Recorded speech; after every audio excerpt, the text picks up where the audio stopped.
avó não gostava que eu comia, tipo, à noite muito açúcar, então chocolate, essas coisas, porque eles deixaram a criança que tinha que dormir.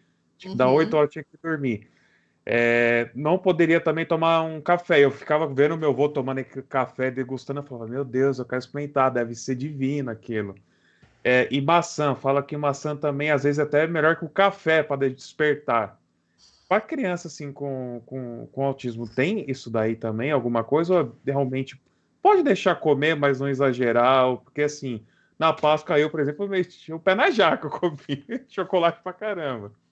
Mas Tá. como é que funciona isso com uma criança com autismo? Isso. Dos estudos que a gente tem atualmente, o único nutriente, assim, quer dizer, um componente, na verdade, dos alimentos que a gente evita mesmo no caso do té é a cafeína, tá? Hum. A cafeína e esses alimentos à base de taurina, né? Cafeína, taurina, que são os famosos energéticos, né? Porque realmente eles são, a cafeína realmente melhora o nosso nível de atenção, né? Até usado como protocolo, por exemplo, para treino. A gente tem que usar um pouquinho O de pré-treino. cafeína, pré-treino, o famoso É. pré-treino.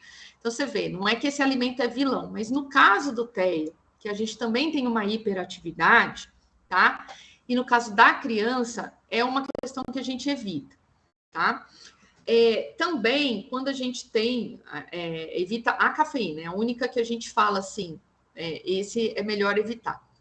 Agora, dos outros alimentos todos, chocolate, ricos em açúcar, enfim, o TEA, ele traz para nós nutricionistas uma questão que a gente tem que tirar os nossos nutricionistas de fora, a forma como a gente sai da faculdade, se abrir para o novo, porque às vezes chocolate vai ser o único alimento que essa criança consome. Hum. E às vezes, se eu virar para essa mãe e falar assim, não, ele não pode comer chocolate, e essa criança come, sei lá, pão, Eu- chocolate e batata frita.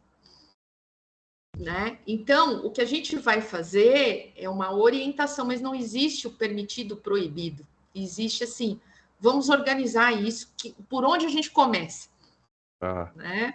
Então, e a gente também se desmonta bastante, né? A gente, né, esses cursos, até formando os próprios nutricionistas, isso é muito inovador.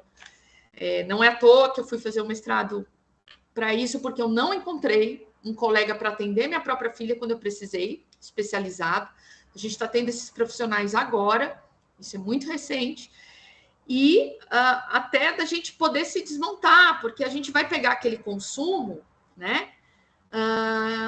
Como alguém que já pôs aqui no chat, olha, o meu netinho come bolacha, pão, eu não me lembro, enfim, a Simone me ajuda aí, mas ele só toma leite, uma bolacha e batata frita. Vamos supor. Então a gente se depara com esse cardápio onde a gente tem que, primeiro, tirar fora o olhar de crítica e o olhar de ajuda. Então, isso também deveria ser para todo mundo, né? Uhum.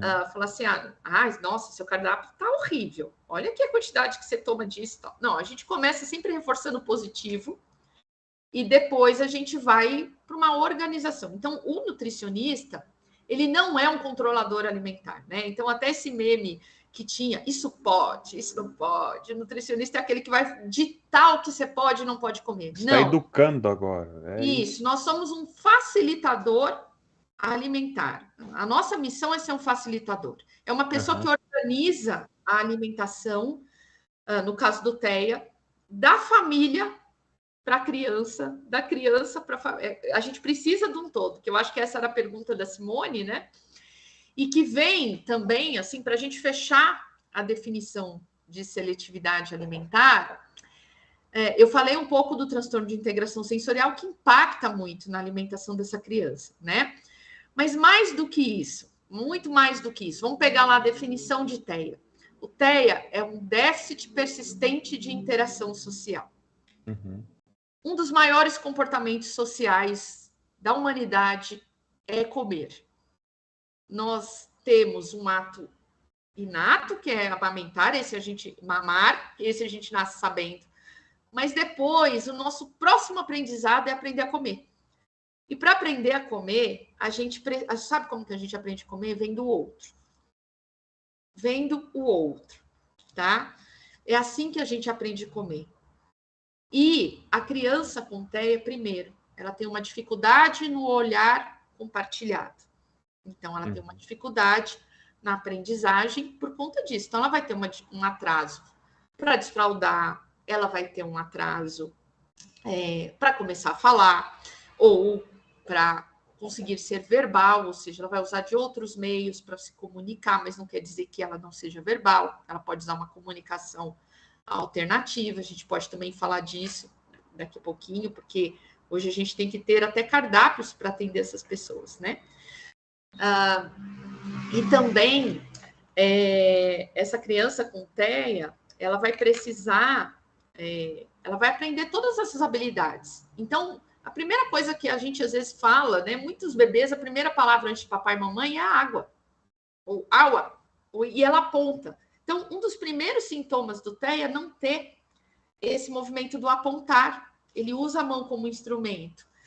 E aí, imagina que ele tem uma dificuldade de fala. Então, ele já não consegue falar o que ele quer comer, ele não consegue apontar. E ele não consegue, ele tem uma dificuldade de aprender a comer, porque o comer é uma habilidade social. Entendi. Então, por isso que a seletividade é tão impactante, presente, e, ao meu ver, deveria ser um critério diagnóstico. Tá? A gente está bem... É que para entrar como critério diagnóstico tem que ter uma prevalência muito alta, né? Tem que ser assim, 100% a gente observa esse comportamento, 100% dos casos. E não é isso, né? Alguns casos realmente, mas é 10%. 90% tem seletividade alimentar.